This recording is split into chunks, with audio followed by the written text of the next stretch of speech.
మోహన్ రెడ్డి గారు చెప్పింది ఇది బందరు పోర్ట్ ఉంది, ఇటు విజయవాడ ఉంది, అటు గుంటూరు ఉంది, అటు నాగాయలంక, మరి అవనిగడ్డ, గుడివాడ, హనుమాన్ జంక్షను, మరి ఎన్ని గ్రామాలు కలుపుకునే కనెక్టివిటీ ఉంది కాబట్టి ఇక్కడ డెవలప్ అవడానికి ఆస్కారం ఏర్పడుతుంది. కాబట్టి కొంచెం 10,000 కోట్లతో రింగ్ రోడ్లాగా ఏర్పాటు చేసుకుంటే ఓ పక్కన ఇండస్ట్రీస్ వచ్చినా, ఓ పక్కన ఫార్మా ఇండస్ట్రీస్ వచ్చినా, ఓ పక్కన ఐటీ వచ్చినా, ఓ పక్కన ఎలాగా మన అమరావతిలో అసెంబ్లీ ఉంది, సెక్రటేరియట్ ఉంది, ఇది పెద్ద ఎత్తున అభివృద్ధి చెందుతున్న ఉద్దేశం మీద భావి గన్ ఆయన లాస్ట్లో కూడా మాట్లాడినాడు.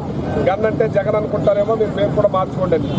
ఆయన ఏమి ఆలోచనతోనే చెప్పున్నారు. ఇది ఇవాళ మరి అటు మందర కానీ, అటు అవనిగడ్డ కానీ, అటు గుంటూరు కానీ, అటు విజయవాడ కానీ ప్రతి ఒక్కళ్ళు ఆలోచనలో పడ్డారు. ఇది కరెక్ట్. జగన్మోహన్ రెడ్డి గారు చెప్పింది ఇక్కడ ఆల్రెడీ కనెక్టివిటీ ఉంది కాబట్టి, ఆల్రెడీ ఇక్కడ ప్రజలు ఉన్నారు కాబట్టి, 60 లక్షల జనాభా ఉన్నారు కాబట్టి, అక్కడ 10-12 ఊర్లు ఉన్నాయి. అంతా పోసి అక్కడ 25 లక్షలు కూడా నేను జనాభా అక్కడ పెట్టే కన్నా ఇది డెవలప్ చేసుకుంటే తక్కువ ఖర్చుతోటి హైదరాబాద్ను మించి రాష్ట్రంగా తయారవుతానికి ఆస్కారం ఉంది. కాబట్టి ఆయన చెప్పిన మాటని ప్రతి ఒక్కళ్ళు కూడా ఇవాళ ఆలోచనతోటి అందరూ కూడా అంగీకరించే టైంలో ఇవాళ ఏదైతే రాధాకృష్ణ బాధతోటి మరి అక్కడ మరి ఆయన ఏం కోరుకున్నారో ఏం చేశారో మాకు తెలియదు. కానీ ఆయన ఒక ఇలాగా వైఎస్ఆర్ పార్టీకి సంబంధించిన మహిళల మీద, అందరు రాష్ట్రం మీద మహిళల మీద చెల్లులుగా భర్తలకి భార్యలను చెల్లులుగా చేసి వేరే పెళ్లి చేయమని చెప్తున్నాడంటే మీ భార్య నిన్ను క్షమించదని చెప్పి సందర్భంగా తెలియజేస్తున్నాను. వెంటనే మీరు మాట్లాడిన వాగుడు వెనక్కి తీసుకుని క్షమాపణలు మహిళా లోకానికి చెప్పకపోతే మహిళలు నిన్ను ఎప్పుడు క్షమించరని చెప్పి ఈ సందర్భంగా తెలియజేస్తున్నాను. నువ్వు ఏ స్థాయి నుంచి వచ్చి ఏ స్థాయికి వెళ్ళావో ఒకసారి నువ్వు ఆలోచించుకోవాలని చెప్పి తెలియజేస్తున్నాను. ఇవాళ ఈ రాష్ట్ర అభివృద్ధికి మీరు ఏమన్నారు, ఎలక్షన్ ముందు సంపద సృష్టిస్తా ఉన్నారు. ఇవాళ సంపదను సృష్టిస్తాం కదా, అప్పులు సృష్టిస్తున్నారు.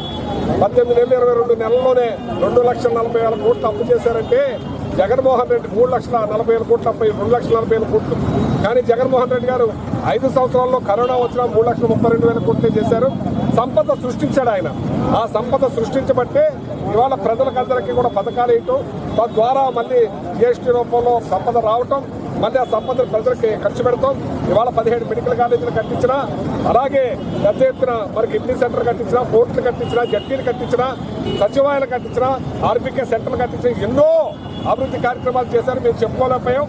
మీరు ₹10 పని చేసి ₹100 అభివృద్ధి చేశామని చెప్పుకుంటారు. మేము ₹100 చేసి కూడా ₹1 కూడా చెప్పుకోలేదు. ఎందుకంటే ప్రజలకు పని చేయాలి, అభివృద్ధి కార్యక్రమాలు చేయాలనే తపంతోటే జగన్మోహన్ రెడ్డి గారు చేశారు. ఇవాళ మీరు ఈ రాష్ట్రాన్ని అప్పులు ఊబులోకి నెట్టేస్తున్నారు. అటువంటిది మీరు అమరావతిని ఎలా డెవలప్ చేస్తారని